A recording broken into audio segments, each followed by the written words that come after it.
What's up, Dibbles? J-dawg back to answer some more goddamn questions. And today we got a goodie, or potential fucking goodie. Don't even know how I'm going to fully respond to it yet, but my fucking buddy Brian Woody sent me a text, and he sent me a question I asked for the goddamn channel.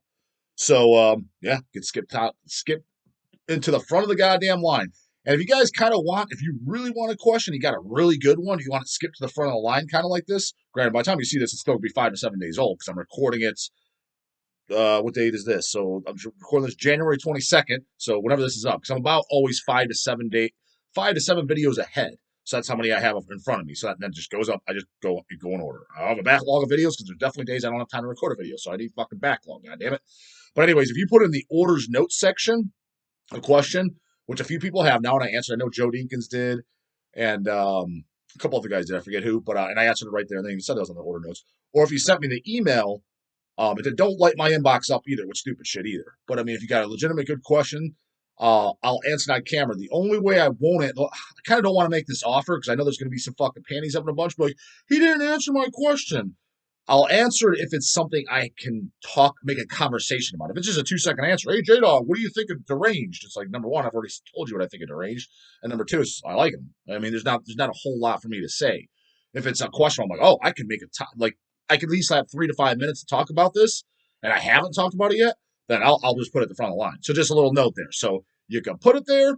Those type of questions, if you got a really good one, but it's not guaranteed answer. Again, it's because if I got nothing to say, then I got nothing to say. Or hey, J-dawg, talk about this fucking poser. I'm like, I don't even know who the fuck that is. I mean, granted, if it sounds like a really good one that I could just completely throw on the bus, maybe I'll Google them or YouTube them real quick, and then maybe I will if it's really good. Anyways, what the fuck did Woody have to say? And I'm gonna be honest on this one, but I've got to also tread lightly. Okay, here's a question for you. You and I both know Kanye. Kanye's Jim Sadist, the Nunslaughter drummer, Spawn of Satan, and a million other fucking bands. Kanye wouldn't be happy with his replacement in Nunslaughter. Why did Don pick a younger kid that I've seen wearing basketball jerseys? Poser? Question mark. I've met him and I think he's cool, just not the person I think that fits the bill to replace Jim. So that's his question. So full just fucking disclosure, because again, like I don't want to be stepping on fucking toes. You know, it's kind of like that. Don't shit where you eat, right? I know Joe decently. I like him. I've actually met him the most within the last since September actually, because he helped us move some shit around the shop, and we got the extra bay. We have to double the warehouse space now since September. Him and Don actually, yeah, I hired him for just a week's worth of work to move all the shelving and shit like that. It took 2 guys, and I had to make sure orders were still getting out, so I had them do it. So I talked to Joe several times then, and Joe's a really nice guy. I like him. However, prior to him being a Nunslaughter, I'll be completely honest, I've never seen him before. I've never seen him at shows. I had no idea who he was. Knew nothing about him whatsoever. So I think he's a nice guy. I didn't think anything too drastic when I first saw him. As far as Brian saying, Brian Woody saying that we both know that Jim wouldn't be satisfied with who replaced him. I agree with that. However, that's no offense to fucking Joe. It's because anyone that knew Kanye was he couldn't be pleased, especially if he knew like he had to pick. Let's just say, okay, Jim, you're going to die in 10 years or whatever. You have to pick your replacement. He'd be that guy, kind of like like that dad trying to pick out a fucking husband for his daughter, and is like, there's no guy good enough. You know what I mean? That type of attitude. That's how Kanye is. Like he would have to. Would he pick Joe? No, but I honestly I don't know who the fuck he would pick. So it's kind of like, all right, yeah, but he'd have that opinion about fucking everybody. I mean, the way he walked and talked was nobody was more metal than him. Um, Jim would be kind of fucking arrogant at times. Very very funny guy. Beyond original person. I've never met anybody in this entire fucking world in my entire fucking life ever, living or dead now, that was anything like that guy. So that's what I actually really liked about him. Him and I actually have gotten in arguments before, and he's definitely pissed me off at times. But the reason I really liked him is because he was a character of his own. And I like that about people. I don't like fucking brain dead robot fucking sheeps. I just don't. He wasn't into stupid fucking politics. He wasn't into all the mundane dumb shit that people are. Did like the fat ball though, I will say that. So, but generally speaking, he didn't have the mundane trendy ass, normal, everyday, 9 to 5, boring ass fuck society just about him. You know what I mean? He was just different. Other than fucking love the fat ball, the Steelers in particular, he was as original as it fucking gets. A lot of things he would do or say I would completely disagree with. But I liked it that he was his own fucking person. So I was going to stem from this question to talk about the other previous Nunslaughter members, though, where that's why I thought it was so funny when Woody asked this question. I'm like, you know what? It's funny because I've actually had this conversation. I've even told Don this point blank several times. So if he sees this, like, what the fuck, you guys throwing me under the bus? And I don't think he will because he agreed. I think the current Nunslaughter lineup, as far as they fit the bill, is okay. But as far as what do I mean by like fitting the bill? Nunslaughter is an old school fucking 80s style death metal band. That's what it is. It's first generation style death metal. So when I think of it, it's got to be guys that A are primarily fans of that themselves. They're into denim and leather, spikes, patches, bands like Possessed. You know who really fits that fucking bill too? That perfect fucking formula? A Sadistic Intent.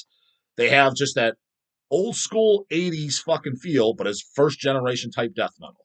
So you just have that similar feel and look as Possessed, for example. And just like, the spikes, the black clothes, long hair, etc. That's where Nunslaughter is. So in my opinion, the best lineup Nunslaughter has ever had that fit the fucking bill was Jim, Don, Dwayniak, and Grimm, Brian Bergeron.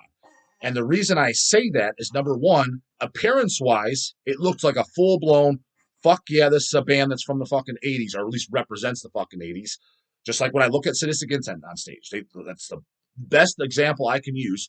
They're all in black clothes and they're playing that style it just has that feel. And I'm sure there's a bunch of fucking bozos watching this. Well, you got the guys that never even heard of Sadistic Intent. They have no clue what I'm even talking about. They don't even know this fucking metal greatness spirit. They don't even know. And there's going to be the other complete fucking idiots. They're like, yeah, I like Pantera and Disturbed, and I come over here because I like Cannibal Corpse too. They're completely fucking complete deer in headlights, dick in the mouth. What's this guy talking about? Spirit. And just get lost, brah. But a lot of the devils will know what the fuck I'm talking about, especially if you're 40 or over and you've been in this since you're a teenager. You definitely know what the fuck I'm talking about.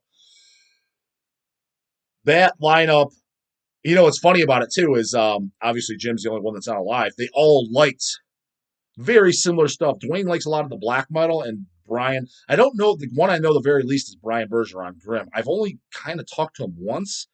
It was at Don's house. This is about 15, 20 years ago. I doubt he remember, and he pretty much said 2 words to me. Not that I was offended or anything. Even at shows, I see him, and maybe a head nod will get, or vice versa, because he's kind of like, I'm sure he knows who I am, and I know who he is, but we were never friends or anything like that. And from what I ever heard, he's a pretty quiet guy. However, I know for a fact that guy's still into fucking metal, unlike a lot of these goddamn fucking bozos. He was into metal before I was. Damn sure he might have even been into metal before I was born. I'm not sure of his age, but he was definitely into fucking metal when I was goddamn playing with X-Men toys at the very fucking latest. And he still is. How do I know he is? Because he orders from Hell's. I see his orders come from Brian Bergeron. I think he's in Cuyahoga Falls, Ohio. Some city like that, but definitely Ohio. I see when they come through. So it's like I know he listens to fucking metal, and I see him at shows. And Dwayniak, I've known Dwayniak since he was the second person I ever met going to metal shows. The first person was that beyond fucking doorknob Ray, who killed his girlfriend and killed himself then a few years ago. Don't miss that motherfucker whatsoever. That guy was just a fucking piece of shit. When I heard that he did that too, I was not shocked. Let's just say that. But Dwayniak was the second guy I met, and he, loves stuff like Possessed, Sadistic Intent in the 80s. Now, he does like a lot of black metal and stuff too, that obviously like the Dons and Jims that they fucking hated. Still hate. Like Dwayne might like God Dethroned, for example. I'm not saying he does. I know he loves Dave Newborger. But I'm saying that he got down to that fucking no keyboards, etc. But anyways, they all fit the fucking bill. They're all and I've seen I've been to Dwayne's house too. Huge metal collection. I don't think he really collects anymore. He's even point blank kind of told me, he's like, I'm just kind of out of touch with the current metal scene. But he loves fucking from, let's just say, probably late 90s down, I would say, is kind of when he probably started cut off. When he probably time he hit the 2000s, he's probably like, this is just getting ridiculous. I disagree with that opinion, but that was probably his opinion, and I kind of understand. I get it. I mean, he was already in it years and years before me. kind of probably reached the point that I am at now. Granted, mine isn't. This is totally ridiculous now, but it's for me to buy something. It's got to be something that hit like but I still do the Spiders, the Pharmacists, the Morgulls. There's shit I do, but it's way less as far as new bands. So I'm like, I've heard this a million times. I don't need another band that sounds like Grave unless it's just got the most amazing fucking songs ever. I was like, I literally have 30 albums that sound exactly like this. I was like, so do they have better songs? Well, no, the songs are not quite as good as Into the Graves. Like, what the fuck do I need it for? You know what I mean? So that's the category I'm fucking into. So I get it. I mean, I think he's a little bit more harsh than that, but I understand why. So I think that was the fucking best lineup, the one that really fit the goddamn bill. The Don, Jim, Zach, and Craig lineup was good as well. I don't think as good as far as just fitting the bill as the Dwayniak and Grimm. And the reason being is just because like little things like, for example, when Craig joined, he did a good job, a good performance, and he helped write songs and helped write Smell the Burning Churches, which I think is fucking, or maybe he did write it in full. I think it was between him and Jim. And then Don did the lyrics. I think that's one of my top 20 favorite Nunslaughter songs. But the thing is with Craig and that, he fully told Don to his face when he joined. He doesn't even like Nunslaughter. So I think he just kind of joined because, I like these guys, met them, they're really, really cool. And get the tour of the world, shit like that. And plus, I think he just liked playing music. I was like, yeah, fuck it, I'll join up. And but as far as I think Dwayne and shit was like, holy shit, passionate, like, fuck yeah, I'm in this. It's kind of like the sadistic intent of Cleveland, Ohio type thing. You know what I mean? So, because I remember when he joined and like when Goat was coming out, he was very, very passionate and excited. Anyway, so yeah, I remember always when I first saw Nunslaughter. I might have to leave names out. Fuck this one. Yeah, when I first saw him, I'll leave names out. Honestly, on this one. I know this one's gonna really kick me in the fucking nads. I remember seeing him live before I fucking heard about him. It was Baxter that told us about the show coming up. He's gonna go see Nunslaughter. I was like, oh, I've heard of those guys. I was like, yeah, never heard them. I was like, just always seen the name. Go to the show. It was like 2 weeks later, right? And I remember specifically seeing one of the members, we could say his basic guitar player, because I don't want to give away too much, but it was either basic guitar player. It wasn't Jim or Don. Jim or Don were in the band. And one of the members, I'm like, who's this fucking yo boy ass fucking poser? What's he doing in this? I was like, this ain't fucking Down with the Devil. This ain't 80s. This ain't underground. What the fuck is this guy doing? This is a full-blown fucking baggy pants poser. And then, but I did like the sets. I especially remember when I first heard Nunslaughter, the song that stood out to me, which is funny. I like the song, but it's not even my top 20 by him, but for whatever reason, live, it clicks to me and I liked it, was the song It Is I. Don't get me wrong, I'm not saying it's a great song, but it's just like, there's songs that like nobody will ever bring up, like Sickened by the Sight of Christ or Cerebus or Mother Cunt Whore, that I like way, way, way, way more. You know what I mean? But that was the song that stood out to me live. I've never even heard a recording ever. Saw this, I'm like, so I was liking it. Don throwing out bones and shit. That was cool. I really liked the talking in between songs. Thought it was fucking hilarious. But I was like, who's this fucking poser? Just like Big Papa, basically. Now, he wasn't as bad as Big Papa. I'll say that. Big Papa was the king fucking canoe poser I've ever fucking seen on stage. Honestly, that's that skinless fucking bass player, too. He was second in command. That guy was homeboy motherfucking city. So he was a close second. Now, he might not have been like that every show, but when I first saw him in the 99 show, I was like, what the fuck is this canoe doing up there? So the Nunslaughter guy I'm talking about wasn't that bad. Now, another guy that turned me off on Nunslaughter, because I remember specifically going to Extreme Music, Brian Baxter's shop, and I'm like, want to pick something up by Nunslaughter? I was like, that goddamn show, I was like, we're 7 inches, and I didn't even have a record player this time. So that's just kind of give you an idea of what year we're in. So in case you want to do the math, but I'm not throwing names on the bus because I don't need anybody pissing and whining over here because I know somebody fucking will. Went into a Baxter shop. I was like, what do they have on CDs? All I was buying is CDs. I started buying vinyl I think it was literally the following next year. Look at what did Brian have? The only CD that was out at the time. I mean, he might have had like One Night in Hell. That shit might have been out. No, I don't think One Night in Hell even existed at that time. But definitely Hell's and Holy Fire did, right? That was the CD he had. Oh, so this is the Nunslaughter disc. Cool. Pull it out, open it up. Who the fuck is this blue-haired ass fucking poser? Now, granted, I don't mind throwing him under the bus because I never met the guy, so I can give 2 flying fucks what he fucking thinks. Fuck him and the horse he rode in on, as far as I'm concerned. Now, he might be a cool guy and shit.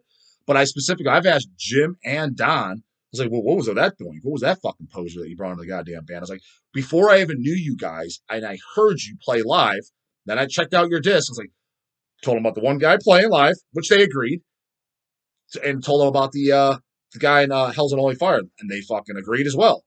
And when he showed up with his fucking blue hair, even Don's like, dude, what are you doing? He knew what I was fucking talking about. Like your press photos, like you show up and fit the fucking bill. What are you doing? You look at the photo, the only two guys that look like metal in that is Jim and Don. You got this fucking doink who doesn't fit the bill whatsoever. That's why it's funny when I pull this shit out. I was like, what's this guy talking about? And there's like a dress code and death metal. I was like, dude, what fucking goddamn scene are you in? Like everybody I knew growing up talking about this, everybody knew. Everybody that was in the loop. Unless it was, like I said, some Leviticity idiot or fucking skinless guys or any of those guys that that were not fitting the bill. And I'm not talking about the guys in Leviticity that did fit the bill. The fucking front, was it Matt? I forget the two guys' names. The guy that actually looked metal, the guys with long hair and fucking wore band shirts, because the two guys looked fucking metal. Forget what the drummer looked like, but the two alternate singers in the early days of Leviticity, I think it's the only two guys. Well, one of them for sure is only the one still in the band. These guys actually fit the fucking bill. So I'm not talking about them. I'm talking about the fucking bozo that did, just like Skinless. Like, you had Noah, he fit the fucking bill. Looks fucking metal. The other guy, like, was the bass player. Who is this fucking idiot? What's he doing? Nunslaughter fell into that goddamn category too. And what was so funny about them is Jim and Don, you think I'm fucking bad for throwing guys under the bus like that? Talking about the homeboys and the fucking posers in the scenes, the baggy blue jeans and all this other fucking shit. Dude, those guys tore it apart way more than I did. You think I'm bad? Dude, I'm fucking goddamn a saint over here to those people compared to them. That's all they did was trash all that shit and those fucking posers. But then that's where I kind of would bust their balls or ask them, like, but you guys did the same thing. And here's Don's answer as far as to go back to Woody's question, which I didn't quite answer, but because I can't totally answer because I'm just giving my opinion. But what I think the answer is, Don's like, because everybody sucks, man. He's like, I try to get members, and everybody's completely fucking unreliable. He's like, yeah, you get the guy who he looks the most metal, and he is the most metal. He's like, okay, yeah, this guy fits. He's like, well, I don't have a car, or fucking don't have a driver's license, or oh, I don't got a passport and can't go overseas, or oh, I got a fucking felony, so I can't go overseas to play shows and shit like that. He's like, there's always something. It's some little kid fucking bullshit ass mentality that I got to hold their hand. He's like, so what do I get? He's like, I get sloppy goddamn seconds. I got to go with, all right, well, I got to get this fucking guy. That's point blank what he told me. And the thing is meeting a lot of people in the scene, chill the fuck out. A lot of them which I like, a lot of which I can't fucking stand, and everybody in between. I can see exactly what he's talking about as far as reliability, because we've even hired people inside within the scene, and you get some guys like, dude, what are you doing? Like it's like they're just completely unreliable, completely fucking unreliable. I mean, hell, look at fucking bands and shit. When we try to put shit out, it takes years just to get materials. It's like, what are you doing, dude? Why does it take you this long? I mean, this is a grown fucking man we're talking about. So I think that's part of the reason that kind of me and Don became kind of like would easily shoot the shit a lot. I think that was a big common denominator we had is we both experienced the fucking knobs and shared that and just kind of like just go back and forth telling stories of how fucking annoying he is, because Don's one of those guys. That's what I really like about him too. He's one of those dudes that you know you can rely on. If he tells you he's doing something, just consider it done. Okay, already done. You know it's happening. You know it's fucking happening. As opposed to like 99% of fucking people, I cannot say that for. He's the other guy when I was talking about on Francisco's channel. He says, I'm going to call you back or I'm going to text you. I'm going to be here at this time. He is. He's actually going to do it. As opposed to fuck all nobody else fucking does. Or very, very few people that I know. He's one of the very few. So that's his fucking reason. Does he realize that he's had guys in the band that he'd much rather not have? Because, again, I'm not going to mention any other members like from the time frame that I was talking about onwards, because most of those guys I either know or they know me or they might watch my shit or something, everywhere in between. So I'm not going to completely shit where I eat, throw names out there. But I think that's the main goddamn fucking reason. Well, I know it is because even Don said like there's a lot of guys, not just the ones I mentioned. Like I said, I'm not going to mention any more names. That would this person have been my first choice? Fuck no. He's like he doesn't listen to death metal, and what Don considers death metal, trust me, Don thinks stuff like The Range is fucking complete garbage. When Don's thinking death metal, he's literally thinking death, possessed, massacre, insanity, Hellhammer, Deceased, fucking Morbid Angel, fucking Mike Browning only, No Gay Dave, shit like that. That's what he's considered as fucking death metal. 90s up, oh dude, that's fucking 90s. That's junk. So a lot of the other guys, other than Kanye and shit, he doesn't fucking they don't have that mentality as far as what they listen to, their musical tastes. So they already don't have that same what Nunslaughter set out to do. You know, Nunslaughter was doing lots of demos and fucking raw recordings. They don't have that vision. They'll have those other guys talking about. They probably don't even own any demos. Probably don't even listen to demos. They just listen to crystal clear, polished fucking At the Gates records, right?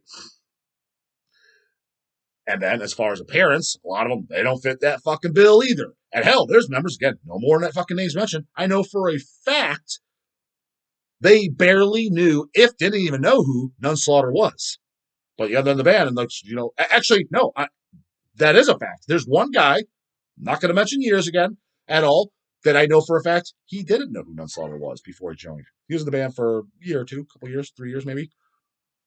Again, you can fucking dig around if you want to see that. It's just funny because when I see him, like, when he's touring and shit like that, I didn't know this guy too well. In fact, I didn't know him well at all. But when I saw the band and he, appearance wise looked okay, I was like, this guy doesn't listen to like any of the shit Don and Jim were into. And I was like, when I heard the story, I'm like, oh, dude, he even knew who Nunslaughter has he even heard like Bathory, Hellhammer, shit like that? I was like, I doubt it. And he liked like more modern type metal. And now would Jim be spinning his grave too? Yes and no, because this was going on even when Jim was alive. And Jim would have the same opinion. He had the same mindset as Don. He's like, me and Don are keeping the flame alive, trying to do the best we can. He's like, we get what we get at this point because he's like, yeah, some of my first fucking picks. It's about, yeah, I mean, some of his first picks. He's like, they either don't work out or we can't even get to the point where they would work out. He's like, so I want to continue the band. I want to continue to write and create this music. He's like, so we need some guys that are going to be able to play. So that's the fucking reasoning. And to be honest, I get it. I get it because I like it's, for example, if I could say I want to continue Hell's Headbangers and all I could get is some fucking goddamn canoe ass boombox motherfucker on it, you know what I mean? Sideways, he literally shows up to interview sideways cat flat brim. But if he was like, he could do the job better than any goddamn metalheads, I'm like, I really don't want this fucking canoe here. Granted, not that anybody's seeing it, it's just work. I'd rather have somebody that at least knows who the fuck Venom is rather than this goddamn bozo, not to mention I gotta be around him. But if he was running circles around the guy who knew who Venom was, it's like, at the end of the day, I gotta get shit done. I was like, I'm gonna have to go with the fucking sideways flat brim canoe. As fucking bad as that sounds, I got no choice. I gotta make sure things are getting done. So that's kind of the mentality. That's their fucking reasoning. So yeah, take it for what it is, and that's agree, disagree, what it is. Actually, put your goddamn comments. What do you fucking think of the Devils, goddamn it? And which members did you like? Which lineup did you like the best? The least, the best, whatever. Put it in there. And also comments, questions, concerns. Put it in there. Then I'll get them answered bright in the morning. Later, goddamn it.